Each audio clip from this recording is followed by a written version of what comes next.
What is up, my friends? If there's anyone out there. We are in Delaware somewhere today. It's a very small town, but I'm drinking some Loma coffee, vibing out. Oh, what's up, dude? Get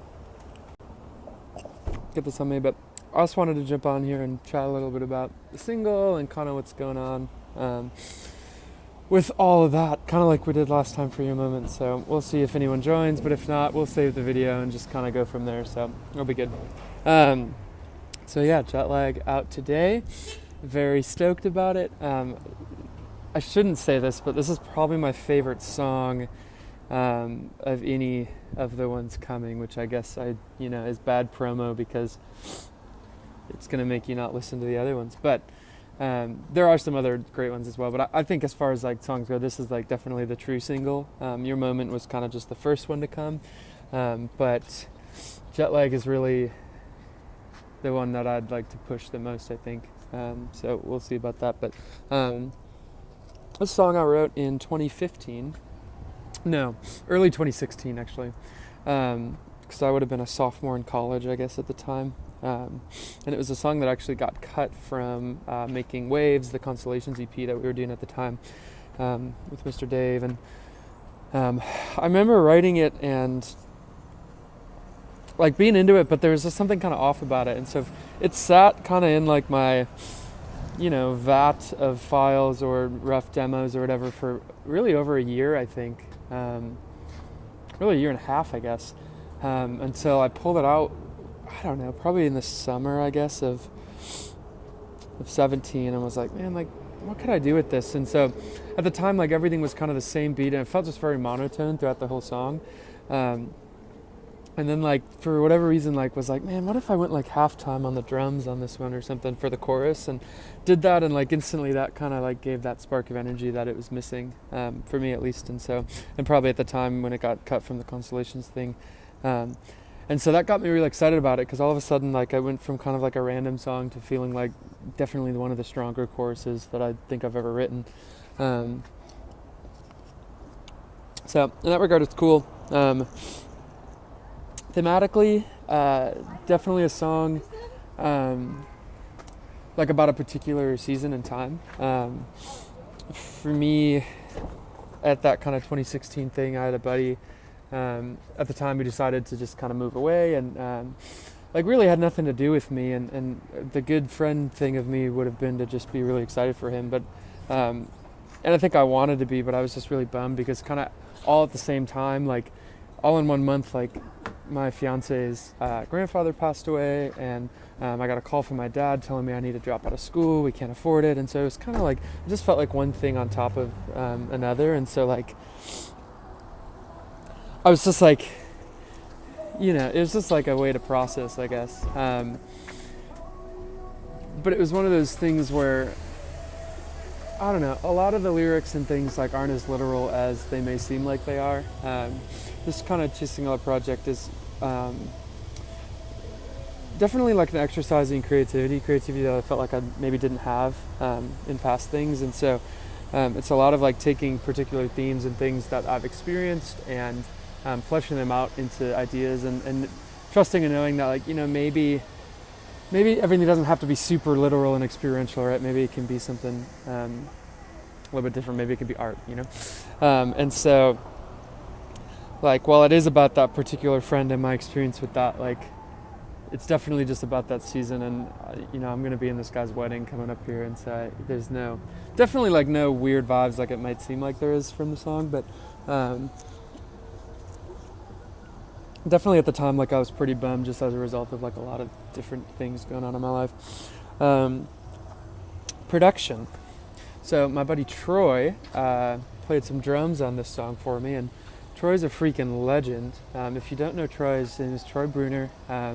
He is 19, I think, right now, maybe 18. I think he's 19 though, and this is a dude who has toured with anybody from starting with the Afters and the Newsboys, and then jumping on with Colony House, and he's got a very exciting tour coming up that I don't know that I'm allowed to talk about yet, but he just got off the road with off the Judah and the Lion Mute Map tour, which was freaking crazy. And so this is like a very, very talented kid and friend of mine, and so I was very honored to have him come and track with me. I just paid for a plane ticket for him to fly up from Texas, booked the time, and we did it at 4115 in East Nashville there. Booked an entire day, and my buddy Jeffrey ended up engineering the session, engineering the drums for me, and it was really fun. We had a lot of friends kind of come by, and it was just like a good studio hang day. It was the first time, because Your Moment we did totally for free, so I just like kind of got in like in night hours between things as like a test thing for something Dave was doing at the time, and so that was like a zero budget recording. And so this one, like, this is really the first time for me that I've like kind of just pulled out of pocket to record and spend money doing it, because I think music is worth the investment, art's worth the investment, right? And it's just hard to get the sound you're wanting to take it to that next level if you're not willing. There's Nate Dogg. Yo, Nate Dogg. I'm in Delaware right now. Yeah, that's not Chloe, dude. This is my live stream. It's the internet. Live stream. Hey, check out the new Chasing Ella song. It's a really cool tune. We all love it. We've been listening to it in the van for hours. Amazing. Listen to it for hours. I'm on playing some guitar for that goon and his project called Vacation Manor. So I'm somewhere in Delaware today. I'm actually going to be in 4 different states today. So woke up in Pennsylvania, now in Delaware. We'll play in New Jersey, and we're staying in Maryland tonight. So kind of all over the place. But anyways, what was I saying? Oh, yeah. Just I think like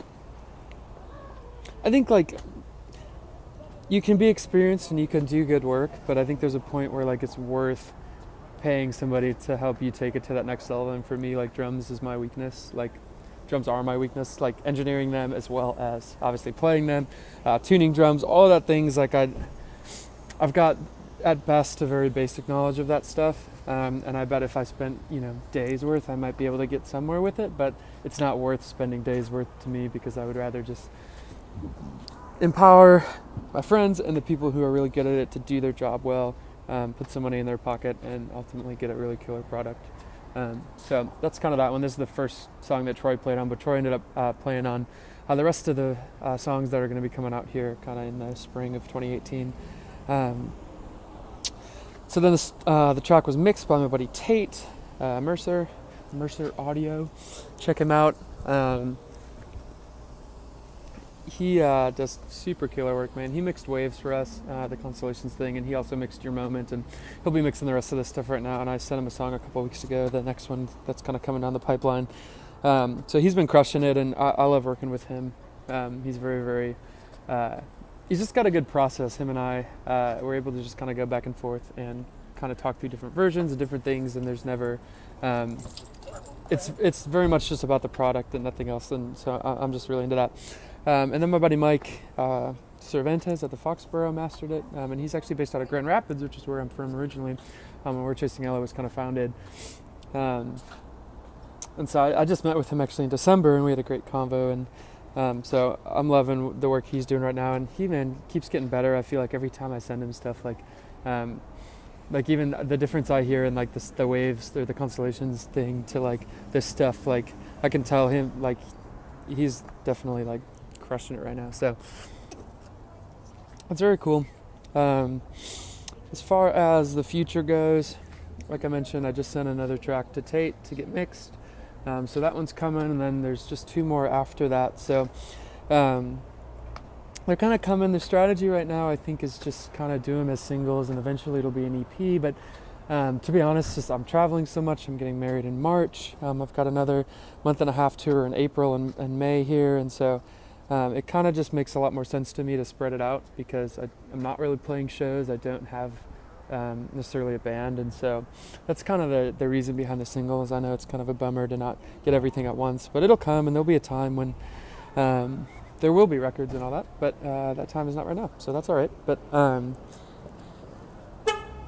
as far as other stuff, new stuff goes for the summer and the fall, I booked some time in February at Dave's new spot to do some drums for the next song.